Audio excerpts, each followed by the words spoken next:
Rain hammered the streets of Chicago like a punishment from heaven, turning the South Side alleys into rivers of black water and forgotten trash. Somewhere in that darkness, a child was dying, and Elena Martinez was about to make a choice that would shatter everything she thought she knew about her life. It was 11:47 on a Wednesday night. Elena had just finished a 20-hour shift at St. Mary's Hospital, the kind of shift that hollowed you out from the inside and left nothing but exhaustion wearing your skin. Her scrubs were still damp with sweat beneath her jacket. Her feet screamed with every step. Her stomach had given up growling hours ago, settling into a dull emptiness that she had learned to ignore. $38. That was what she had in her pocket. $38 to buy the heart medication her grandfather Samuel needed. The pills that cost $62 even with the discount the pharmacist gave her out of pity. She was $24 short, the same way she was always short. The same way her whole life had been nothing but coming up short no matter how hard she worked. 27 years old, a registered nurse, top of her class at community college, and still walking home at midnight through dangerous alleys because $18 for a taxi might as well be $18,000. The rain soaked through her thin coat within minutes. Elena tucked her chin to her chest and walked faster, counting the steps until she would reach the street, reach the bus stop, reach something that resembled safety. 47 steps to go, 32, 19, 3. She almost made it. A sound stopped her. Not a voice, not quite. Something weaker, a whimper that cut through the drumming of the rain, so faint she thought she had imagined it. Elena turned her head toward a stack of collapsed cardboard boxes near the dumpster. At first, her exhausted mind registered nothing but garbage. Wet cardboard, black plastic bags, the usual debris of urban neglect. Then lightning flashed overhead, illuminating the alley for a split second, and Elena saw the shoe. Small, pink, attached to a leg that was far too still. Her heart stopped. She ran. The boxes scattered as Elena shoved them aside, revealing what lay beneath. A girl. A tiny girl, no more than 5 or 6 years old, curled into a fetal position on the soaked concrete. Her dress had once been white with delicate lace trim, expensive and beautiful, now torn and stained dark with mud and blood. Her skin was the color of paper. Her lips had turned a terrifying shade of violet. A gash on the side of her head was still oozing crimson, the blood diluted pink by the relentless rain. Elena dropped to her knees, years of training overriding her shock. She pressed her fingers to the child's throat, searching, praying. A pulse, barely there, fluttering like a trapped bird. She yanked out her phone and dialed 911, her voice sharp despite the trembling in her hands. There's a child injured in the alley behind Mason Street. Head trauma, severe hypothermia. She's maybe 6 years old. I need an ambulance now. The dispatcher's response made her blood run cold. Ma'am, you're in the South Side District. Current wait time for emergency response is approximately 45 minutes. 45 minutes? Elena's voice cracked. She'll be dead in 10. I understand, ma'am. We're dispatching the nearest available unit. Elena hung up and looked down at the child. The girl's chest rose and fell in shallow, stuttering breaths. Her body trembled violently. The last desperate attempt of a failing system to generate warmth. 45 minutes. This child did not have 45 minutes. Elena stripped off her coat, the cold immediately biting into her skin like 1,000 tiny knives. She wrapped the jacket around the girl as tightly as she could, creating a cocoon of whatever warmth remained. Then she slid her arms beneath the small body and lifted. The girl weighed almost nothing, but Elena's exhausted muscles screamed in protest. 20 hours of standing, of running, of saving other people's lives. And now this. St. Mary's was 12 minutes away on foot. She had walked that path hundreds of times, but never like this. Never carrying a dying child through a freezing rainstorm with her body running on nothing but fear and willpower. Elena ran. The rain blinded her. The wind cut through her thin scrubs like they were made of paper. Her feet splashed through puddles she could not see, soaking her shoes, numbing her toes. The child in her arms grew heavier with every step. Or maybe Elena was simply growing weaker. 8 minutes in, her foot caught on a broken piece of sidewalk. She went down hard, twisting her body to protect the girl, taking the impact on her shoulder and hip. Pain exploded through her side. For a moment, she lay there on the wet concrete, gasping, the rain pounding against her face. Get up. She could not. Get up now. Her arms tightened around the child. She felt the faint heartbeat against her chest. Still there, still fighting. Elena pushed herself to her feet and kept running. The emergency room doors slid open like the gates of heaven. Elena staggered through, her voice tearing from her throat. I need help. Pediatric trauma, head wound, Severe hypothermia. She's coding. I need help, now. Nurses rushed toward her. Doctors shouted orders. Someone pried the child from Elena's arms and placed her on a gurney that materialized from nowhere. The girl disappeared through the double doors into the trauma bay, surrounded by people in scrubs, machines beeping, voices calling out vital signs. Elena stood in the middle of the emergency room, dripping rainwater and blood onto the white floor. Her legs gave out. She caught herself on a nearby chair and sank down, shaking so hard her teeth chattered. She had done it. The girl was alive. On the other side of the city, in a mansion shrouded in darkness, Dominic Vasquez was ripping Chicago apart to find his daughter. His men flooded the streets. His enemies trembled. His rage burned cold enough to freeze hell itself. And when he found Elena Martinez, she would wish she had never stopped in that alley at all. 2 hours earlier, on the north side of Chicago, hell had already broken loose.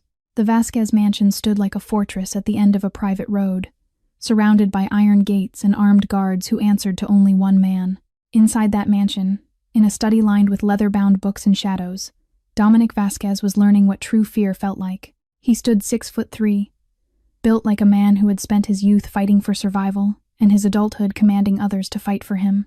His face might have been carved from granite, all sharp angles and hard lines that revealed nothing of what burned beneath. At 36 years old, Dominic Vasquez had buried a wife, built an empire, and made himself into the most feared name in the Chicago underworld. But none of that mattered now. His hands were shaking. On the screen of his phone, a video played for the third time. A small figure huddled in a corner of what looked like a warehouse, blonde hair tangled and dirty, a white dress torn at the shoulder, and a face streaked with tears, a face that Dominic would have burned the world to protect. Lily, his 6-year-old daughter who still believed monsters lived under her bed, not knowing that her father was the monster other monsters feared. A voice spoke over the footage, distorted but unmistakable. $10 million, Dominic. You have until midnight, or we send her back to you in pieces. The video ended. Dominic stood perfectly still, his dark eyes fixed on the frozen final frame of his daughter's terrified face. Around him, a dozen men waited in tense silence, none daring to speak, none daring to breathe too loudly. Then Dominic spoke, his voice quiet as a whisper and cold as a blade. Caruso. The name fell like a curse. Frank Caruso, the man who had served as his father's right hand for 15 years before putting a bullet through Ricardo Vasquez's skull. The man who had been hiding like a rat for 18 years, waiting for the perfect moment to strike. And now he had struck at the one thing Dominic could not live without. Find him. Dominic turned to face his men, and the look in his eyes made several of them step back involuntarily. Every warehouse, every safe house, every hole that rat might have crawled into. Find him, or I will bury every single one of you beside him. The men scattered like leaves in a hurricane. Marcus Webb, Dominic's most trusted soldier, remained behind. He was a large man with gray at his temples and scars that mapped decades of violence across his knuckles. Boss, Marcus said carefully, we captured one of Caruso's runners an hour ago. He might know where they took her. Dominic was already walking toward the basement stairs. The room beneath the mansion had no windows. The walls were soundproofed. The floor was concrete, easy to clean. A single chair sat in the center, bolted to the ground, and in that chair sat a young man whose face was already swollen with bruises. Dominic removed his jacket and rolled up his sleeves with methodical precision. He picked up a pair of pliers from a nearby table, examining them the way a surgeon might examine a scalpel. You work for Caruso, Dominic said. It was not a question. The young man spat blood and tried to smile. Go to hell, Vasquez. 20 minutes later, the man was begging to talk. Dominic listened without expression as the runner sobbed out everything he knew, which was not much. Caruso had planned the kidnapping for months. He had men watching Lily for weeks, learning her routine, waiting for the perfect opportunity. The bodyguard assigned to protect her at the park had been killed with a single shot to the head before he could even draw his weapon. But the runner did not know where Caruso had taken Lily. He was too low in the organization to have that information.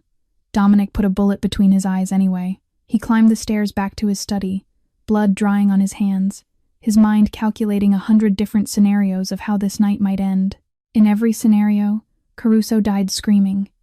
But in too many of them, Dominic was too late to save his daughter. The thought made something crack inside his chest. Lily was all he had left.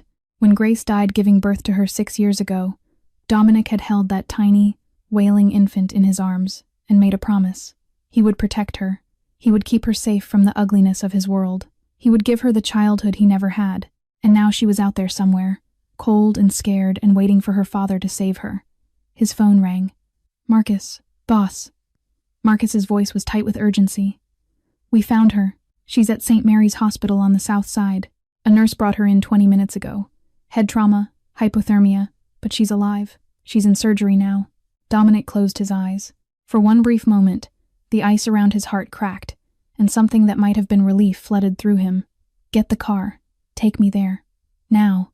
Elena sat on the cold plastic chair outside the operating room, her body shivering in violent waves she could not control.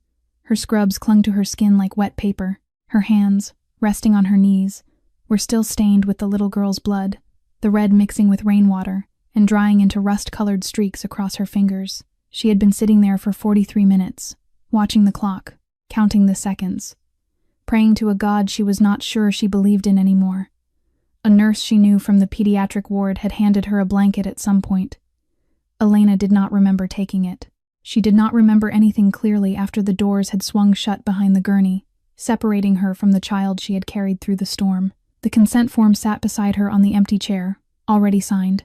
Elena Martinez, it read at the bottom. Legal guardian, unknown. Emergency contact, none. There had been no one else to sign, no parents rushing through the doors, no frantic family members demanding answers. Just Elena, a stranger who had stumbled across a dying child and carried her to safety. So when the surgeon had asked for consent to operate, for permission to cut open a little girl's skull and stop the bleeding in her brain, Elena had picked up the pen without hesitation. What else could she do? Let the girl die while they waited for paperwork? The operating room doors swung open, and Dr. Nathan Cole stepped out, pulling off his surgical cap. Elena recognized him immediately. They had worked together dozens of times in the ER, back when she still had enough energy to notice faces and names. She stood so fast her vision blurred. "She's stable," Dr. Cole said, and Elena nearly collapsed with relief. Severe concussion, significant blood loss from the scalp laceration, and early-stage hypothermia. But she's going to make it. If you had gotten her here even 15 minutes later, he did not finish the sentence. He did not need to. "Can I see her?" Elena asked. "She's in recovery. She'll be unconscious for several more hours." Dr. Cole hesitated, studying Elena's face with a mixture of concern and confusion. "Do you know who she is? We couldn't find any identification." Elena shook her head. "I found her in an alley. That's all I know." Before Dr. Cole could respond, the emergency room doors exploded. Open, not opened, exploded. Like something out of a nightmare. 6 men in black suits poured through the entrance, their movements coordinated with military precision. Hospital security tried to intercept them and was brushed aside like insects.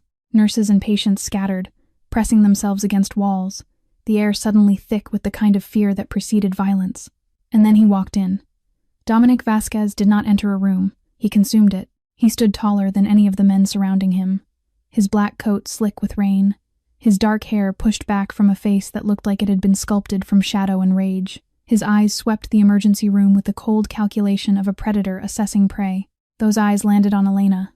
She felt it like a physical blow, like the temperature dropping 10 degrees in an instant, like standing at the edge of a cliff and feeling the ground crumble beneath her feet. He walked toward her, and his men parted around him like water flowing around stone.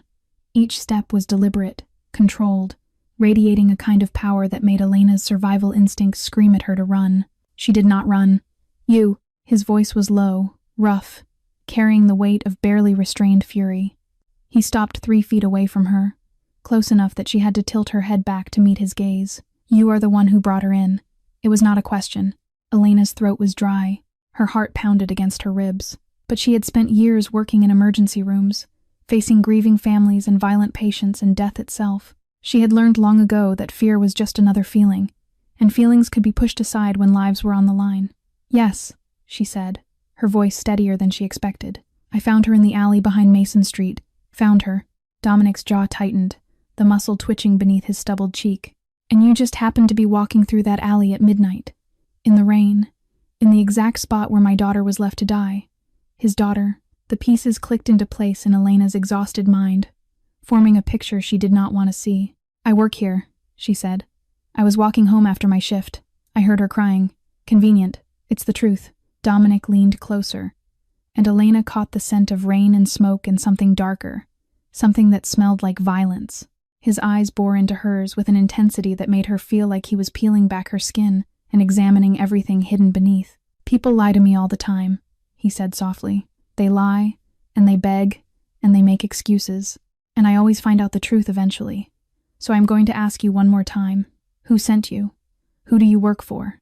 Elena felt something snap inside her chest. Maybe it was exhaustion. Maybe it was the absurdity of being accused after everything she had done. Maybe it was the memory of that little girl's hand, so cold and so small, clutching at her scrubs as Elena ran through the rain. "Nobody sent me," she said, her voice rising despite herself. "I saved your daughter. She was dying in the gutter, and I carried her 12 blocks in a storm because the ambulance would not come in time. That is what I did." Dominic's expression did not change. He turned to the large man standing at his shoulder, the one with gray temples and scarred knuckles. "Marcus, hold her. Find out everything. Her name, her family, where she lives, who she talks to, every detail of her miserable life." Marcus stepped forward, and Elena felt rough hands close around her arm. She did not fight. She did not plead. She simply lifted her chin and looked directly into Dominic Vasquez's cold, dark eyes. "I do not know who you are," she said quietly, "and I do not care. I saw a child dying, and I stopped. That is the only thing I am guilty of. You can kill me if you want. But first, let me make one phone call to my grandfather. He is sick, and he is waiting for me to bring his medication. He has no one else." Dominic stared at her. The emergency room had gone completely silent. Even the monitors seemed to pause their beeping, as if the machines themselves were holding their breath. Elena watched something flicker behind those black eyes. Confusion, maybe, or something deeper, something he had not expected to feel. For the first time in many years, Dominic Vasquez did not know what to say. 3 hours passed. Elena sat in a small room on the hospital's administrative floor, guarded by 2 men in black suits. They had given her dry clothes, water, and a stale sandwich she could not touch. They had not let her make that phone call. She thought of Samuel alone in his hospital bed, wondering where his granddaughter was. Worry was the last thing his failing heart needed. The door opened. Marcus Webb entered with a manila folder, dismissing the guards with a nod. "Elena Rosa Martinez," he read. 27 years old, registered nurse, 5 years, no criminal record, not even a parking ticket. He flipped a page. "Mother died of lupus when you were 14. Father abandoned the family when you were 3. Raised by your grandfather Samuel Martinez, currently hospitalized for congestive heart failure. Prognosis poor without surgery he cannot afford." Elena's jaw tightened, but she said nothing. Marcus closed the folder. "You are nobody. No connections to Caruso. No connections to anyone in our world. Just a broke nurse who walked down the wrong alley at the right time. I told you that hours ago. The boss wants to see you." He led her to the pediatric intensive care unit. Through the window, Elena saw the little girl lying in a bed surrounded by monitors, her head wrapped in white bandages. Dominic stood beside his daughter, listening as Dr. Cole spoke in measured tones. The surgery was successful. No sign of permanent damage. The doctor paused. "Mr. Vasquez, your daughter was minutes from death when she arrived. If that nurse had waited for the ambulance, if she had hesitated at all, Lily would not have survived. That woman saved your daughter's life."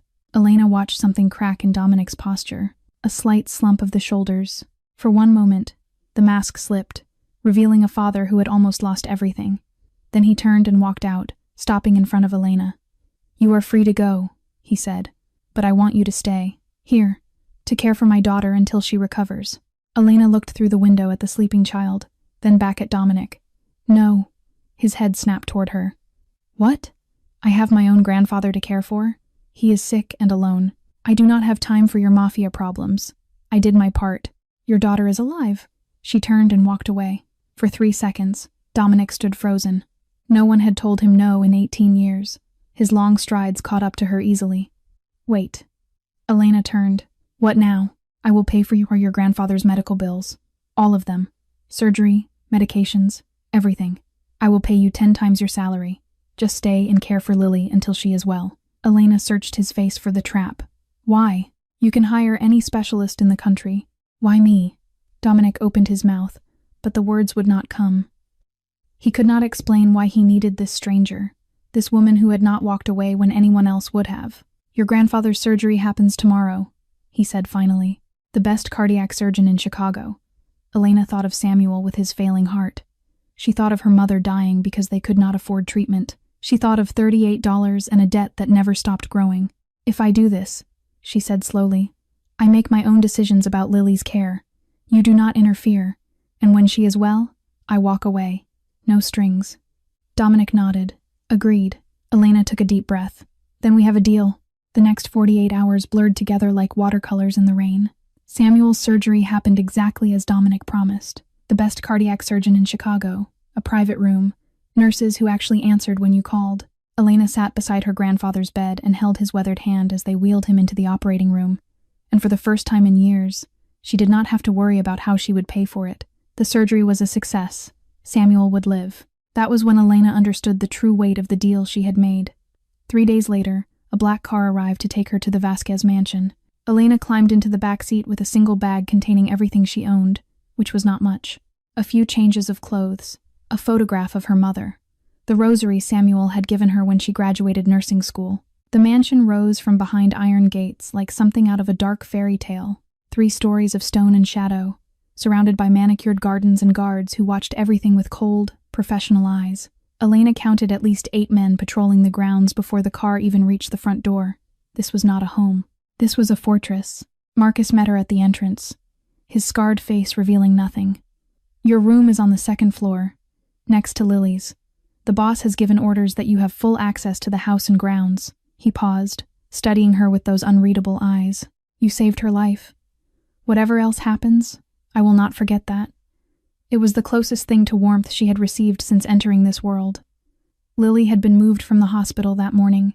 Elena found her in a bedroom larger than her entire apartment, sitting in a canopy bed, surrounded by stuffed animals she did not seem to recognize. The bandages on her head had been reduced to a small patch, and her color had returned, but her eyes held a vacant, frightened look that made Elena's heart clench. "Lily?" Elena knelt beside the bed, keeping her voice soft. "Do you remember me?" The little girl stared at her for a long moment. Then something flickered in her expression, a spark of recognition breaking through the fog. "The rain," Lily whispered. "You held me in the rain. You said I would be okay." "That's right." Elena smiled gently. "And you are okay. You're safe now." Lily's small hand reached out and grabbed Elena's wrist with surprising strength. "Don't leave. Please don't leave. I'm not going anywhere." The door opened behind them. Dominic stepped inside, and Elena watched his face transform when he saw his daughter awake. The mask cracked. Hope and fear and desperate love flooded through, so raw it was almost painful to witness. "Lily," he moved toward the bed, his voice rough. "Baby, it's Daddy. Do you remember me?" Lily looked at him, through him. Her grip on Elena's wrist tightened, and she shrank back against the pillows. "Who is that man?" she whispered. "I don't know him." The words hit Dominic like bullets. Elena saw it happen, saw the impact ripple through him, saw something shatter behind his eyes. "Lily, that's your father," Elena said carefully. "He loves you very much. He's been so worried about you." But Lily shook her head, pressing closer to Elena, her small body trembling. "I want to stay with you. Please.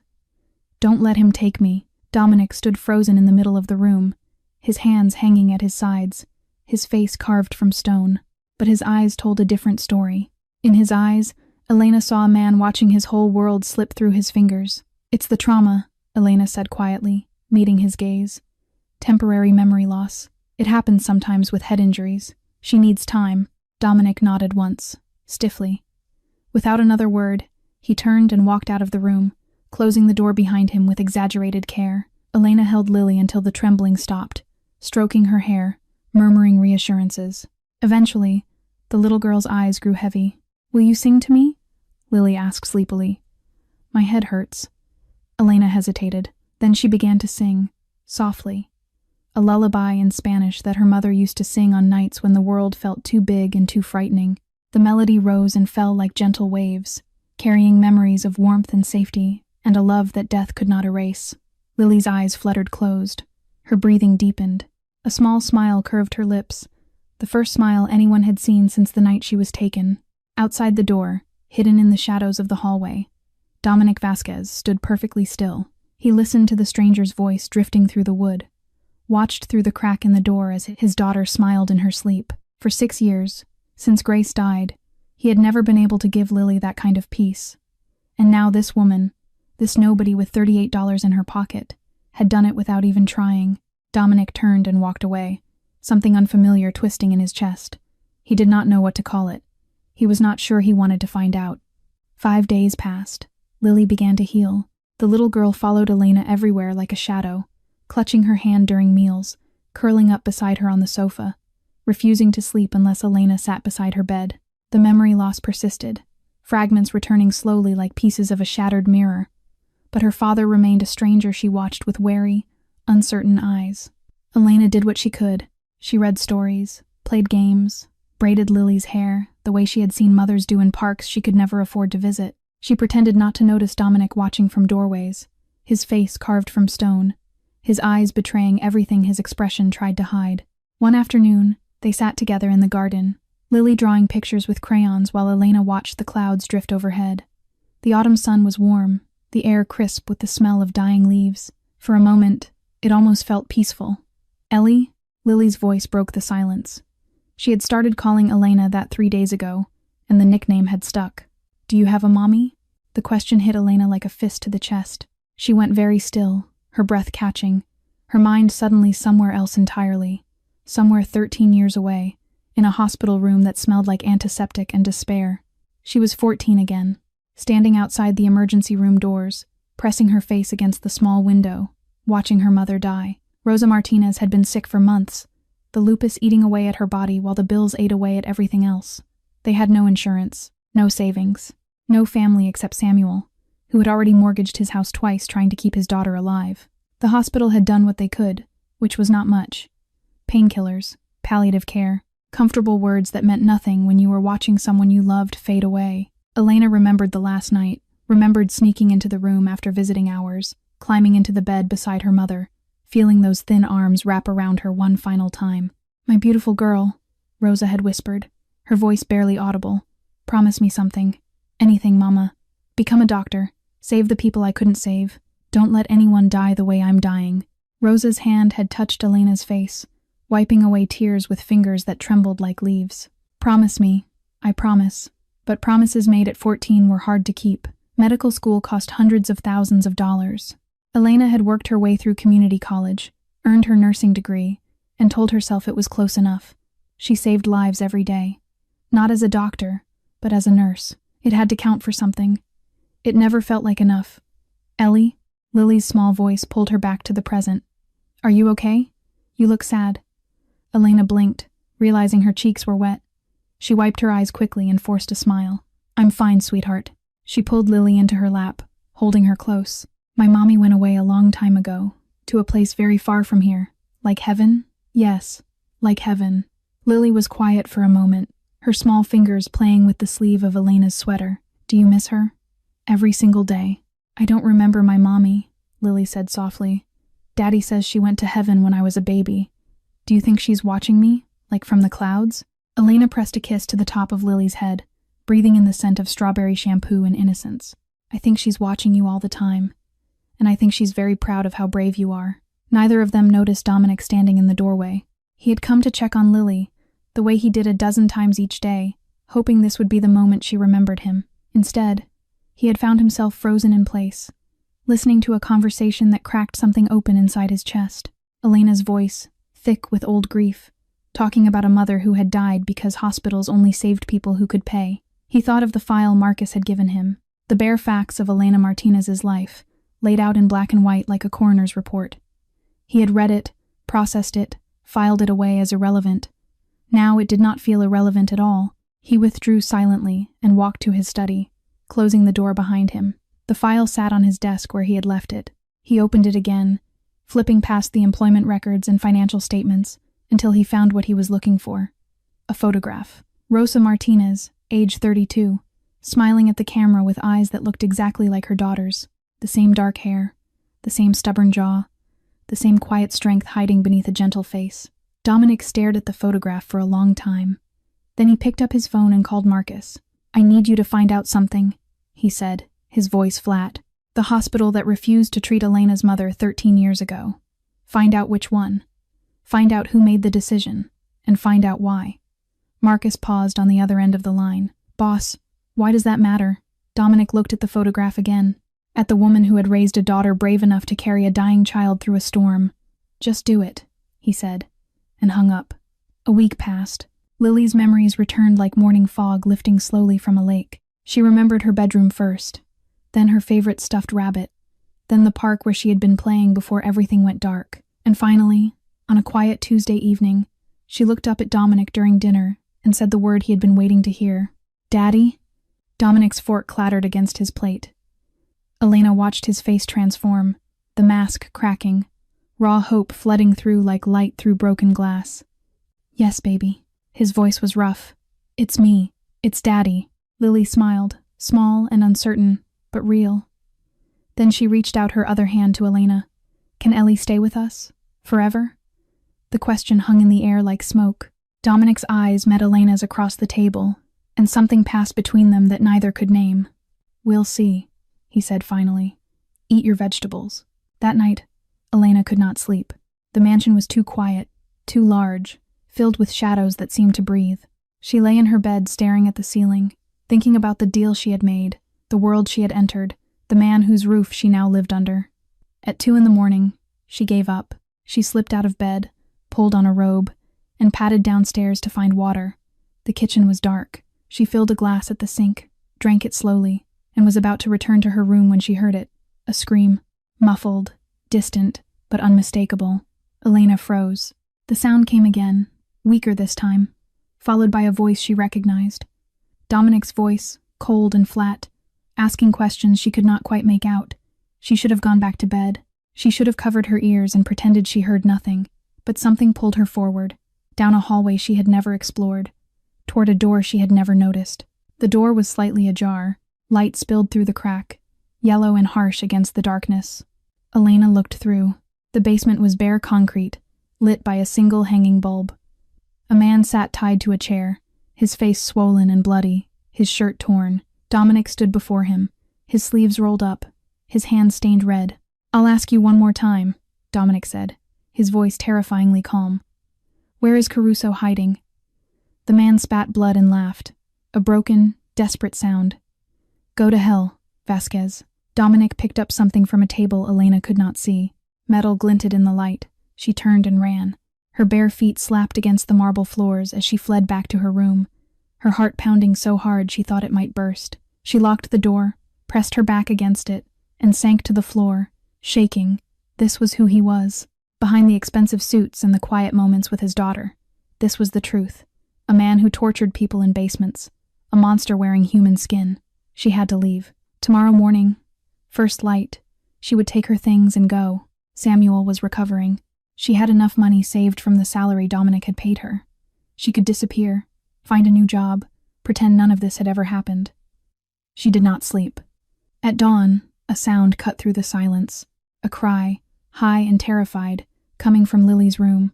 Elena was through the door before she finished thinking. Lily lay in her bed, her small body convulsing, her eyes rolled back, foam flecking her lips. Seizure, a complication from the head trauma, the thing every doctor had warned them to watch for. Elena moved on instinct. She turned Lily onto her side, cleared her airway, checked her pulse. She shouted for help while timing the seizure, counting seconds, praying it would stop before the damage became permanent. Dominic burst through the door, his face white with terror. "What's happening? What's wrong with her?" "Call an ambulance," Elena commanded, her voice sharp. "Now!" But even as she said it, the seizure began to ease. Lily's body relaxed, her breathing steadied, her eyes fluttered closed. Elena checked her vitals, adjusted her position, covered her with a blanket. "She's stable," Elena said finally, her hands still trembling. The seizure stopped on its own, but she needs to see a doctor today. Dominic stood frozen in the doorway, staring at his daughter's pale face, looking more vulnerable than Elena had ever seen him. "You saved her," he said quietly, again. Elena did not answer. She focused on Lily, adjusting pillows, checking temperature, doing anything to avoid meeting his eyes. Hours later, after the doctor had come and gone, after Lily had been examined and declared stable, Dominic found Elena in the hallway with her bag packed. "You're leaving," he said. It was not a question. Elena turned to face him. "I saw what you did last night, in the basement. I can't stay in this house. I can't be part of this world." Dominic was silent for a long moment. His face was unreadable, but his eyes were not. Something moved behind them, something old and wounded and desperate. "Do you want to know why I became this?" he asked, his voice low. "Why I do the things you saw?" Elena hesitated. 18 years ago, my father was murdered in front of me, shot in the head while I watched, helpless. Dominic's jaw tightened. The man who killed him is the same man who kidnapped my daughter, Frank Caruso, my father's most trusted friend. He took a step closer, and Elena saw the truth in his eyes. Not a monster, a man twisted by grief into something monstrous. "I am not asking you to forgive what I am," he said quietly. "I am only asking you to understand why." They stood in the hallway, two people from different worlds, separated by a lifetime of pain. "I was 18, Dominic began, his voice hollow. "My father, Ricardo Vasquez, was the most powerful man in Chicago. He built his empire from nothing, a Mexican immigrant who clawed his way to the top. I was supposed to inherit everything." Elena said nothing. She watched his face, searching for the monster she had seen in the basement. Instead, she found only ghosts. Frank Caruso was my father's right hand, his best friend. They grew up together, fought together, bled together. My father trusted him with his life. Dominic's jaw clenched. That was his mistake. The hallway seemed to grow darker as he spoke, the shadows pressing closer. It was a Sunday night. We were having dinner at home, just the three of us. My father, my mother, and me. My mother had made my father's favorite meal. He was laughing about something. I don't even remember what. Dominic's eyes grew distant, fixed on something only he could see. Then Caruso walked through the door with 6 armed men. Elena felt her heart clench. He didn't even hesitate, didn't explain, just walked up to my father and put a bullet through his head, right there at the dinner table, while my mother screamed. While I watched, his hands had curled into fists at his sides, knuckles white, veins standing out against his skin. Caruso's men held me down, made me watch as they shot my mother too. She died calling my name. His voice cracked, just barely, before hardening again. They were going to kill me next. But one of Caruso's men, a man who owed my father a debt, let me escape through the back. I ran with nothing but the clothes on my back. Elena thought of her own mother, dying slowly in a hospital bed. At least she had been able to say goodbye. Dominic had watched his parents murdered over dinner. "I spent 2 years hiding," Dominic continued, "living on the streets, working jobs no one else would take, dreaming of the day I would return. And I did return. I found the men loyal to my father, the ones Caruso had not managed to kill or buy. I rebuilt what he destroyed, piece by piece, until I was stronger than my father ever was." He looked at Elena then, his dark eyes burning with something that might have been grief or rage, or both. 18 years I've hunted Caruso. 18 years he's slipped through my fingers, hiding like the rat he is.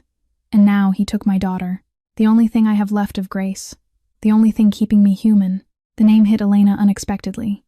Grace, Lily's mother, another ghost in this house full of them. "I am not a good man," Dominic said quietly. "I have done things that would make you sick, things I cannot undo and would not if I could, because they kept my daughter safe." He took a step closer. "But I am asking you, Elena, not as an order, not as a deal. I am asking you to stay, for Lily."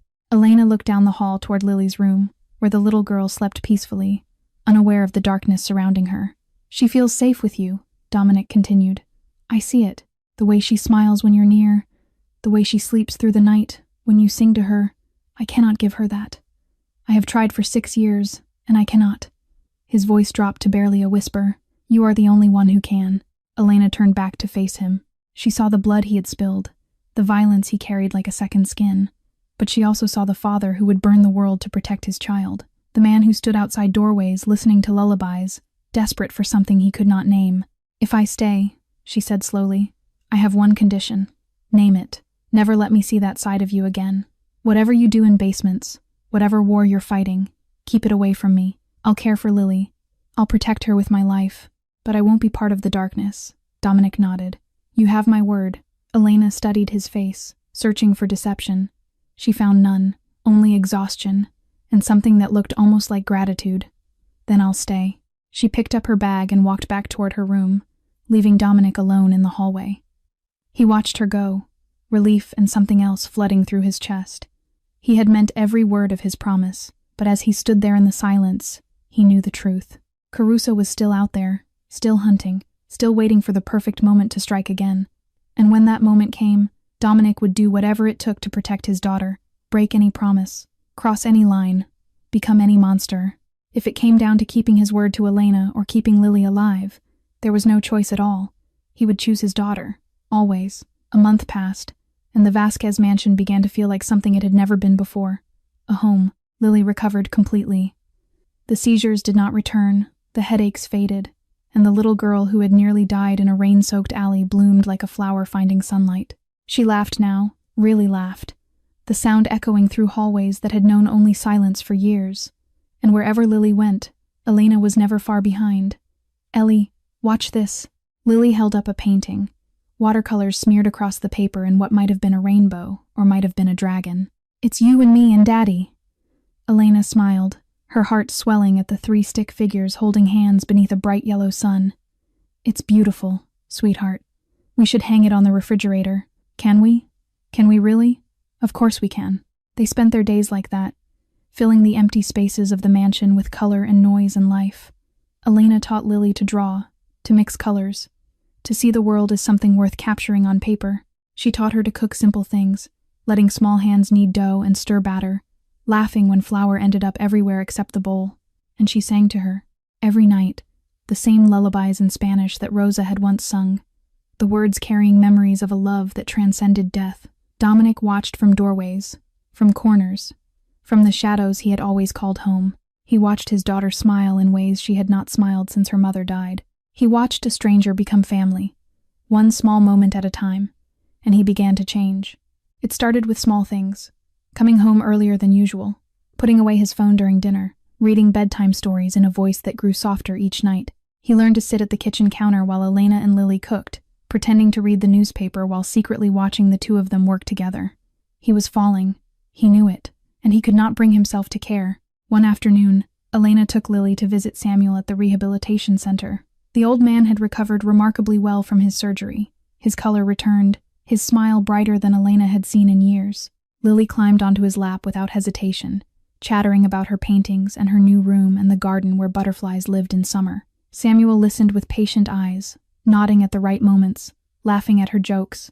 When Lily ran off to explore the garden outside his window, he turned to his granddaughter. "She loves you," Samuel said simply, "and so does her father, even if he doesn't know how to say it." Elena felt heat rise to her cheeks. "Abuelo, it's not like that. I'm just the nanny. You were never just anything, Mija." Samuel took her hand, his grip still strong despite everything. "You have found a family. Don't be afraid to let them in." That evening, dinner was louder than usual. Lily insisted on sitting between Elena and Dominic, demanding that both of them help her cut her food, telling stories that went nowhere and everywhere at once. Dominic caught Elena's eye over his daughter's head, and something passed between them. Not words, something deeper. After dessert, Lily looked up at her father with wide, serious eyes. "Daddy?" "Yes, baby. Can Ellie stay with us forever?" The question hung in the air like a held breath. Dominic looked at Elena, his dark eyes unreadable, but beneath the surface, she saw something she had never expected to find. "Hope. We'll see," he said softly. "We'll see." That night, after Lily was asleep and Elena had retreated to her room, Dominic sat alone in his study. The fire crackled low, casting dancing shadows across the walls. His phone buzzed. Unknown number. No caller ID. He opened the message, and his blood turned to ice. A photograph. Elena holding Lily's hand in the park, both of them laughing, sunlight catching their hair. They looked happy. They looked like a family. Beneath the photo, 3 words. "Pretty nurse.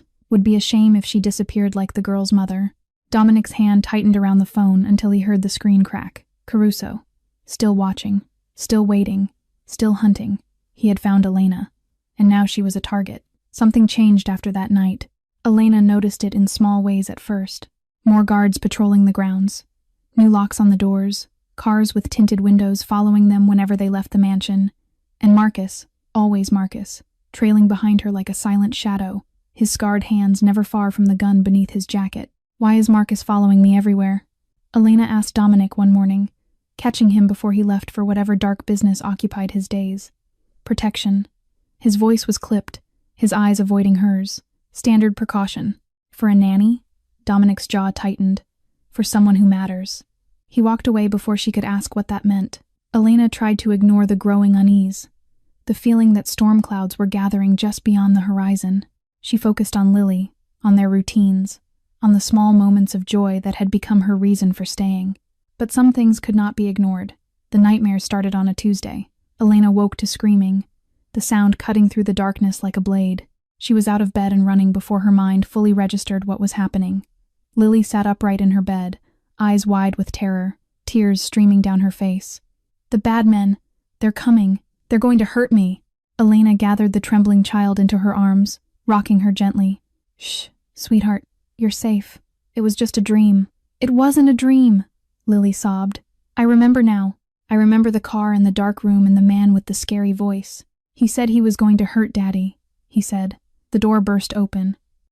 Dominic stood in the frame, his hair disheveled, his shirt unbuttoned, his eyes wild with fear. He had clearly run from the other side of the house. Lily. He crossed the room in 3 strides, dropping to his knees beside the bed. "I'm here. Daddy's here." For once, Lily did not shrink away. She reached for him, small arms wrapping around his neck, her sobs muffled against his shoulder. Dominic held her like she might disappear, his eyes squeezed shut, his body shaking with relief. Elena watched them, her heart aching at the sight. They stayed like that for a long time. Eventually, Lily's crying faded to hiccups, then to soft breathing, then to silence. But neither Elena nor Dominic moved. "She's asleep," Elena whispered finally. Dominic nodded but did not let go. Carefully, gently, he laid his daughter back against the pillows and tucked the blanket around her. Then he sank into the chair beside the bed, exhaustion carved into every line of his face. Elena should have left, should have returned to her room and let him keep vigil alone. Instead, she sat down in the chair across from him. They did not speak for a long while. The only sounds were Lily's soft breathing and the distant hum of the house settling into sleep. "Grace died in this room," Dominic said suddenly, his voice barely audible, "giving birth to Lily. There were complications. The doctors couldn't stop the bleeding." Elena's breath caught. I held her hand as she slipped away. "She made me promise to protect our daughter, to give her a good life." His laugh was bitter, broken. "I've failed at that every day since." "You haven't failed." Elena's voice was soft. "Lily adores you. She's happy. That's not failure." Dominic finally looked at her, his dark eyes reflecting the moonlight streaming through the window. "After Grace died, I thought I would never feel anything again. I buried that part of myself, locked it away where nothing could touch it." He paused, and Elena saw something shift in his expression, something raw and terrified and desperately hopeful. "Then you appeared. In a hospital waiting room, soaking wet, covered in my daughter's blood, telling me you didn't care who I was." A ghost of a smile touched his lips. No one had ever spoken to me like that. Elena did not know what to say, so she said nothing. She simply reached across the space between them and placed her hand over his. Dominic went very still. He looked down at their joined hands, then up at her face. For a moment, she thought he might pull away, might retreat behind his walls and pretend this moment had never happened. Instead, his fingers curled around hers, warm, solid, real. They sat there until dawn began to lighten the sky, hands intertwined, no words needed. 2 broken people who had somehow found each other in the wreckage of their lives. No kiss, no declaration, just understanding. The next morning, Elena took Lily to the garden after breakfast. The autumn sun was warm, the air crisp, the flowers still clinging to their last blooms before winter. Lily ran ahead, chasing butterflies that existed only in her imagination.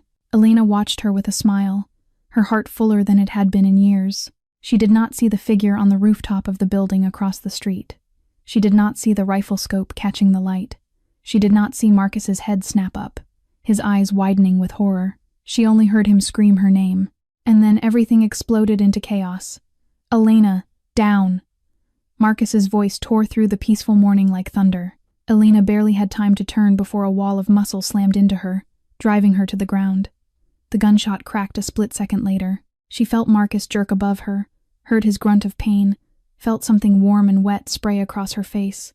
Then they were falling together, crashing into the grass, the world spinning into chaos. Lily screamed. Elena's training kicked in before her mind caught up. She rolled out from under Marcus, grabbed Lily, and ran. Her legs moved on pure instinct, carrying them toward the house, toward safety, toward anywhere that was not here. More gunshots erupted behind her, shouting, the sound of boots pounding against concrete. But Elena did not look back. She burst through the back door, slammed it shut, and pressed Lily against her chest. "Don't look, sweetheart. Close your eyes and don't look." Lily sobbed into her shoulder, her small body shaking violently. Through the window, Elena saw guards swarming the garden. 2 of them dragged Marcus toward the house, his face pale, his shoulder a mess of red. Across the street, more men stormed the building where the shooter had been hiding. She heard a single shot, then silence. Elena did not have time to think about what that meant. She laid Lily on the sofa, checked her for injuries, and then ran to Marcus as the guards carried him through the door. "Set him down here," she commanded, clearing the dining table with one sweep of her arm. Dishes crashed to the floor. She did not care. "I need towels, hot water, and a first aid kit. Now." The guards obeyed without question. Marcus's shoulder was a ruin of torn flesh and shattered bone. The bullet lodged somewhere deep inside. Blood poured from the wound in steady pulses. Too much blood. Elena pressed her hands against it, feeling the warmth seep between her fingers. "Stay with me, Marcus. You hear me? Stay with me." His eyes fluttered open, unfocused. Did I get her down in time? You saved my life." Elena's voice cracked. "Now let me save yours." She worked with desperate efficiency, packing the wound, applying pressure, doing everything she could to stop the bleeding. The guards brought supplies. Someone called for an ambulance. Time blurred into a nightmare of red-stained towels and Marcus's labored breathing. The front door exploded open. Dominic stood in the frame, his face white as death, his eyes wild. He took in the scene in a single glance. Marcus on the table, Elena covered in blood, Lily crying on the sofa. He went to his daughter first, dropping to his knees, pulling her into his arms. "Baby, are you hurt? Are you okay?" "Daddy!" Lily clung to him, sobbing. The bad men came back. Dominic held her tight, his eyes finding Elena over his daughter's head. "Are you hurt?" "I'm fine." Elena's voice was steady despite her shaking hands. "The bullet hit Marcus. He needs surgery now, or he'll bleed out." Dominic nodded sharply, barking orders to his men. Within minutes, Marcus was being loaded into a black SUV. Headed for the private hospital, Dominic kept on retainer. The mansion fell into terrible silence. Elena stood in the dining room, staring at her blood-soaked hands. Marcus's blood. The man who had watched her with suspicion, then guarded her with his life. He had taken a bullet meant for her without hesitation. Dominic appeared beside her, Lily still in his arms. The little girl had cried herself into exhausted sleep. "The shooter is dead," Dominic said quietly. "He killed himself before my men could take him alive. But we found this on his body." He held out a phone. On the screen was a message from an unknown number. "First warning. Next time, I won't miss. Caruso." "He's not going to stop." Dominic's voice was ice. "He'll keep coming until one of us is dead." Elena looked up from her bloodied hands. She thought of Marcus, who might die because of her. She thought of Lily, screaming in terror. She thought of her mother, slipping away in a hospital bed because no one had been willing to fight for her. Then end it. Dominic stared at her. "What?" Elena raised her head, her brown eyes burning with something fierce and unbreakable. "I lost my mother because no one stood up for her. I watched her die while the world looked away." Her voice did not waver. "I will not let Lily lose her father the same way. I will not let Marcus's sacrifice be for nothing." She stepped closer, holding his gaze. "Tell me what I can do. Tell me how I can help, because I am done waiting for the next bullet to find us." Dominic looked at her for a long moment. The woman who had stumbled into his world by accident, who had saved his daughter, who had started to heal wounds he thought would never close. He had always seen her as someone to protect. Now, for the first time, he saw something else. An ally. The war room had never seen anyone like Elena Martinez. Dominic's most trusted men gathered around the long oak table, maps and photographs spread across its surface. Hardened criminals who had killed without hesitation, who had spent their lives in shadows and blood. And in the middle of them sat a nurse from the South Side, still wearing the borrowed clothes she had arrived in weeks ago. No one questioned her presence, not after what Marcus had done for her, not after the fire they had seen in her eyes. "Caruso is holed up here." Dominic pointed to a photograph of an abandoned warehouse at the southern docks. "Pier 47. We've confirmed at least 20 armed men inside." "And the hostages?" Elena asked. The men exchanged glances. Women did not speak in these meetings. Women did not attend these meetings. Dominic answered without hesitation. "Dock workers, 12 of them. Caruso grabbed them to use as human shields. He knows I won't risk civilian casualties." Elena studied the photographs, her mind working. "So, a direct assault is out. You'd lose the hostages before your men got through the door. That's the problem. Dominic's jaw tightened. Every plan we've come up with ends with dead civilians. Caruso knows exactly what he's doing. Silence fell over the room. Elena could feel the frustration radiating from the men around her, the helpless rage of wolves who could not reach their prey. What if someone went inside first? She said slowly. All eyes turned to her. There's a health and safety organization that inspects dock facilities. I could pose as a nurse doing routine worker evaluations. Elena met Dominic's gaze steadily. Get inside, locate the hostages, find weak points in his security, then signal your men when it's safe to move. Absolutely not. Dominic's voice cut through the room like a blade. His dark eyes blazed with something Elena had not seen before. Fear. You are not walking into Caruso's territory. He knows who you are. He'll kill you the moment you step through that door. He knows I'm Lily's caretaker, Elena countered. He doesn't know I'm a threat. To him, I'm just a woman. A nobody. That's exactly why this could work. I said no. Elena stood, her chair scraping against the floor. You don't get to decide what I do. This is my choice. My risk. The room went utterly still. No one had ever spoken to Dominic Vasquez like that. Not twice. She's right. Every head turned toward the door. Marcus stood in the frame, one arm in a sling, his face pale but determined. He had discharged himself from the hospital against medical advice, because of course he had. Caruso won't expect her, Marcus continued, limping into the room. She's our best shot at getting those hostages out alive. Dominic stared at his oldest friend, betrayal flickering across his face. You're supposed to be recovering. I'll recover when Caruso is dead. Marcus lowered himself into a chair, wincing. Let her do this, boss. I'll shadow her. Anything goes wrong, I'll get her out. The argument continued for another hour. Voices raised, fists slammed against the table, but in the end, Dominic had no better option, and he knew it. Fine, he said at last, the word tasting like poison. But Marcus stays close, and the moment anything feels wrong, you get out, both of you. Elena nodded, agreed. That night, she stood alone in the garden, staring up at stars she could barely see through the city lights. Tomorrow, she would walk into a monster's lair. Tomorrow, she might not walk out. Footsteps approached from behind. You should be sleeping. Dominic's voice was soft, almost gentle. So should you. He came to stand beside her, close enough that she could feel the warmth radiating from his body. For a long moment, neither spoke. Then Dominic reached into his pocket and pressed something small and cold into her palm. A bullet, tarnished with age, scratched from years of handling. This was the first bullet I fired after my father died, he said quietly. I've carried it every day since. It reminds me that I survived, that I have to keep surviving. Elena looked down at the small piece of metal in her hand. Such a simple thing to carry so much meaning. Now it's yours. Dominic's voice was rough. To remind you to come back. Elena closed her fingers around the bullet, feeling its weight. And if I don't, Dominic reached out, his hand rising slowly, and pressed his fingers gently against her lips. You will. His dark eyes held hers, burning with something he had never allowed himself to show. Because Lily needs you.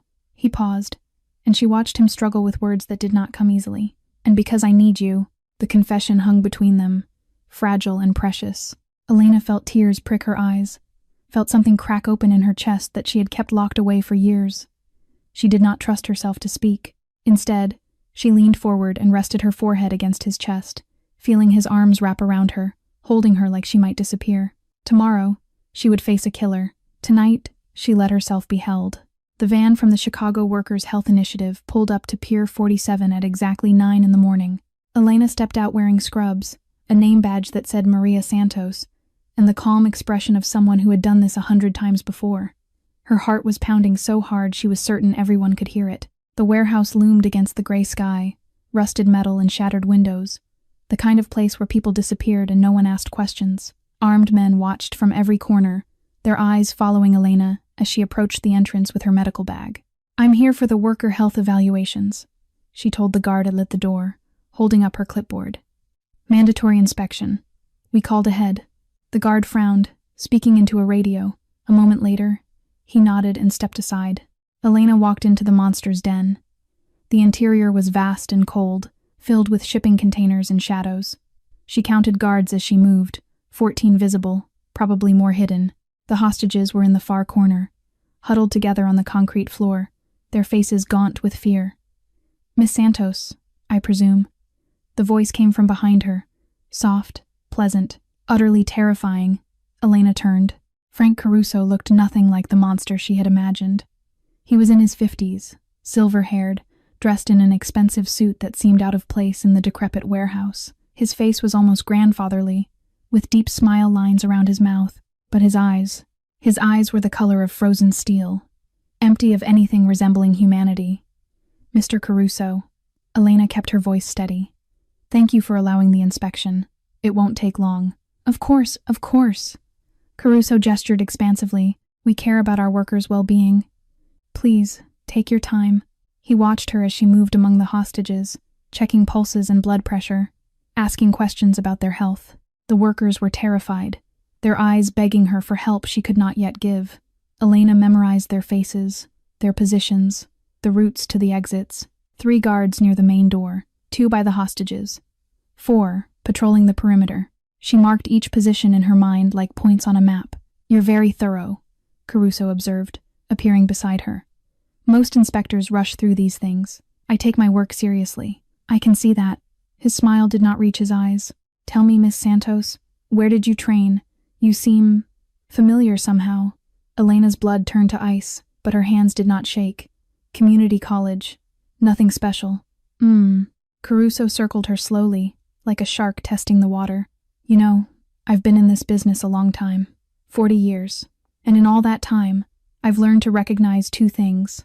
Liars and fools. He stopped directly in front of her, his frozen eyes boring into hers. You are the nurse who saved the Vasquez girl, aren't you? Elena's heart stopped, but she did not look away. I'm a nurse who saved a child, she said quietly. That's all. Caruso laughed, a sound like breaking glass. Brave, very brave, or perhaps very stupid. The line between the two is often thin. He snapped his fingers. 2 guards seized Elena's arms before she could move. Her medical bag clattered to the floor. She struggled, but their grip was iron. I must admit, I'm impressed, Caruso said, straightening his cuffs. Dominic sends a woman to do his reconnaissance. Creative, desperate, but ultimately foolish. He stepped closer, his hand shooting out to grab a fistful of Elena's hair. He yanked her head back, forcing her to look up at him. You will make an excellent gift, he murmured. When Dominic comes for you, and he will come, I'll be waiting. I'll kill him slowly, the way I should have killed him 18 years ago. And you'll watch every moment, just like he watched his father die. Elena's scalp burned with pain. Her eyes watered, but she did not cry out. Instead, she smiled. You think he'll come rushing in blind? That he hasn't planned for this? She forced the words through gritted teeth. You underestimate him. You always have. Caruso's grip tightened, his face darkening. We'll see about that. He shoved her toward his men. Take her to the back, and double the guards. Our guest of honor should be arriving soon. Outside the warehouse, hidden in the shadow of a shipping container, Marcus watched through binoculars as Elena was dragged out of sight. His injured shoulder screamed in protest as he reached for his phone. Boss. His voice was tight. They've got her. Plan B. On the other end of the line, Dominic's voice was ice and fire. I'm on my way. The first explosion ripped through the warehouse gates at exactly 10:47 a.m. Dominic did not wait for the smoke to clear. He was through the breach before his men, gun drawn, eyes scanning for threats. Behind him, 20 of his best soldiers poured into the compound like a black tide. Caruso's guards opened fire immediately. The pier erupted into chaos. Bullets screamed through the air, ricocheting off metal containers, shattering windows. Men shouted and fell. The hostages screamed, scrambling for cover as the world exploded around them. Dominic moved through the carnage like a ghost, dropping enemies with precise shots, never slowing, never hesitating. One thought burned in his mind, drowning out everything else. Elena. Across the warehouse, Marcus had already found the container. His shoulder was on fire, the half-healed wound tearing open with every movement, but he did not stop. He shot the lock off the door and wrenched it open. Elena was inside, hands bound, blood on her lip where someone had struck her, but her eyes were alive, burning with defiance. Took you long enough, she said. Marcus almost smiled. Can you walk? I can run. He cut her bonds and pulled her toward the exit. Outside, the battle raged. They moved between containers, ducking gunfire, stepping over bodies. The smell of smoke and blood filled the air. In the center of the warehouse, Dominic found what he was looking for. Caruso stood behind a stack of crates, gun raised, his silver hair disheveled, his expensive suit stained with dust. For a moment, the two men simply stared at each other across the chaos. 18 years of hatred crystallized into a single heartbeat. Caruso fired first. The bullet grazed Dominic's shoulder, spinning him sideways.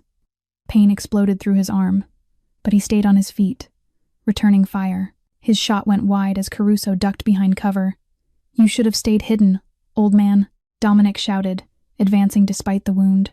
Blood soaked through his sleeve. Caruso laughed, that same broken glass sound Elena had heard earlier. "Your father said something similar, right before I put a bullet in his brain." Dominic's jaw tightened. He kept moving, kept firing.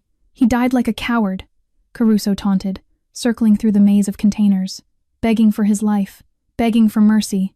"Is that the legacy you want to follow?" "My father died because he trusted the wrong person." Dominic's voice was ice. "I won't make that mistake." He rounded a corner and came face to face with Caruso, both guns raised, both men close enough to see the hatred in each other's eyes. For one eternal second, neither fired. Then Dominic pulled the trigger. Near the exit, Marcus and Elena were almost free when 3 of Caruso's men appeared from behind a container. They had been waiting, hidden, patient. Marcus saw them first. He shoved Elena behind him, raising his gun, firing even as the bullets came. 1 down, 2, the 3rd shot him before he could turn. The bullet caught Marcus in the chest. He stumbled, his legs giving out beneath him. Elena screamed his name, catching him as he fell, lowering him to the blood-stained concrete. "No, no, no!" She pressed her hands against the wound, feeling the warm blood pour between her fingers. "Stay with me, Marcus. Stay with me." His eyes found hers, unfocused, dimming. But he smiled, that same small smile he had given her the day they met. "Protecting you." His voice was barely a whisper. "Was my honor. Don't talk. Save your strength." Tears streamed down Elena's face. "Help is coming. You're going to be fine." But Marcus just kept smiling, his hand reaching up to touch her cheek with bloodied fingers. "Tell the boss. Tell him I'm sorry I couldn't finish the job. Tell him yourself. Marcus, please." His eyes fluttered closed. His hand fell. And Marcus Webb, the most loyal soldier Dominic Vasquez had ever known, was gone. Elena knelt there in the chaos, holding a dead man in her arms, her screams lost in the sound of gunfire and smoke, and a world that had finally stopped making sense. Elena's scream cut through the gunfire like a blade. Dominic's head snapped toward the sound. Caruso saw the distraction and raised his gun. Dominic was faster. 1 shot. Between the eyes. 18 years of hatred ending in a single second.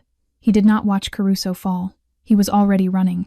Elena knelt near the exit, covered in blood, cradling Marcus's body, her hands pressed uselessly against a chest that no longer rose. "He saved me," she whispered. "He pushed me behind him and he just—" Dominic knelt beside them. His hand trembled as he closed Marcus's eyes. Marcus Webb, the man who had found him hiding in the streets after his parents' murder, who had taught him to fight, to survive, who had stood beside him through every battle for 20 years. Brother, friend, gone. Dominic waited for tears. They did not come. He had forgotten how to cry. Around them, the battle ended. His men freed the hostages, collected the dead. Caruso's corpse was left where it fell. The drive home was silent. Elena's blood-stained hand rested on his. Neither spoke. Lily waited at the door. She ran to them, her small face pale with worry. Dominic lifted her, holding tight. "Daddy, you're hurt. We're home, baby. We're okay." Elena joined the embrace. 3 people clinging to what remained. That night, Dominic sat alone in his study, holding a photograph. Marcus, 20 years younger, grinning beside a teenage Dominic, both bloody from sparring, both unaware of what lay ahead. The door opened. Elena crossed the room without speaking. She sat beside him and took his hand. No empty words, no false comfort, just her presence in the darkness. Something cracked inside his chest, something frozen for 18 years. The tears came, silent, rough, endless, for Marcus, for his parents, for Grace, for every loss he had buried. Elena held him, her arms tight around him, her own tears falling. Dominic Vasquez, the most feared man in Chicago, wept in the arms of a nurse from the South Side, and for the first time in 18 years, he was not alone. The funeral was held on a gray December morning, 3 days after the battle at Pier 47. No grand ceremony, no crowds of mourners, just a small gathering in the private cemetery behind the Vasquez estate, where generations of the family lay beneath marble headstones. Marcus Webb would rest among them now, Not as a servant, but as family. Dominic stood before the casket, his face pale, his shoulder still bandaged beneath his black suit. The words he had prepared felt hollow, inadequate for a man who had given everything, but he spoke them anyway. Marcus Webb was not just my bodyguard. His voice trembled but did not break. He was the man who found me when I had nothing, who taught me to stand when all I wanted was to fall, who reminded me every single day that true loyalty exists in this world. He paused, looking down at the polished wood. He died protecting someone I love. There is no greater honor, and I will spend the rest of my life trying to be worthy of his sacrifice. In the front row, Elena sat with Lily's small hand clasped in hers. Tears streamed down both their faces. Lily did not fully understand death, but she understood loss. She understood that Uncle Marcus would not be coming back. After the burial, the guests departed. Only Dominic, Elena, and Lily remained, standing before the fresh grave as the first snowflakes began to fall. "I've made a decision," Dominic said quietly, his eyes still fixed on the headstone. Elena looked at him. "I'm done." He turned to face her. "The violence, the blood, the empire built on fear. I'm walking away from all of it, transitioning to legitimate business. No more death." Elena searched his face. "Why now? After everything?"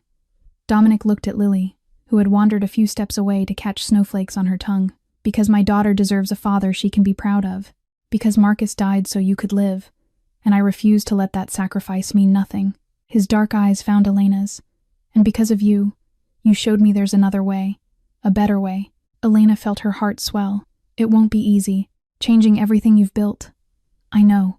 He reached out, taking her hand. "But I don't want to do it alone." She squeezed his fingers, feeling the warmth despite the cold. "You won't have to. I'll be here, one step at a time." For a moment, they simply stood there, hands intertwined, snow falling softly around them. "Daddy! Ellie!" Lily's voice broke the silence. She ran toward them, her cheeks pink with cold, her eyes bright with excitement. "It's snowing! Can we build a snowman? Please, please." She grabbed both their hands, tugging them toward the open lawn, her grief momentarily forgotten in the magic of the first snow. Dominic looked at Elena over his daughter's head, and for the first time in many years, he smiled. Not the cold smile of a Mafia boss, not the forced smile of a man wearing masks. A real smile, warm, hopeful, alive. Elena smiled back, tears still wet on her cheeks but her heart lighter than it had been in years. The three of them walked through the falling snow, hand in hand, leaving footprints in the fresh white blanket covering the earth. Behind them, Marcus's grave stood silent and peaceful, already dusted with snow. And somewhere, perhaps, he was smiling too. The story of Elena and Dominic ends here, but its message lives on. This is a story about kindness, about sacrifice, about never losing faith in the goodness of others. In our busy lives, we often walk past people who need help. We are too tired, too scared, too focused on our own struggles. But sometimes, one small act of compassion, one moment of courage, one hand reaching out in the darkness, can change everything. Elena stopped in that alley when she could have kept walking. That single choice transformed not only her life, but the lives of everyone around her. What about you? Have you ever helped a stranger and discovered it changed your own life? Have you ever received kindness from someone unexpected? We would love to hear your stories. Please share them in the comments below. Let us know how this story touched your heart. If this story moved you, please press the like button and share it with someone who needs to hear this message today. Subscribe to our channel and turn on notifications so you never miss our daily stories of hope and inspiration. We wish everyone watching good health, happiness, and peace in your daily life. Remember, kindness is never wasted. It just needs time to bloom. And sometimes, the most beautiful flowers grow from the darkest places. Thank you for being with us until the end. Goodbye, and we will see you in the next video.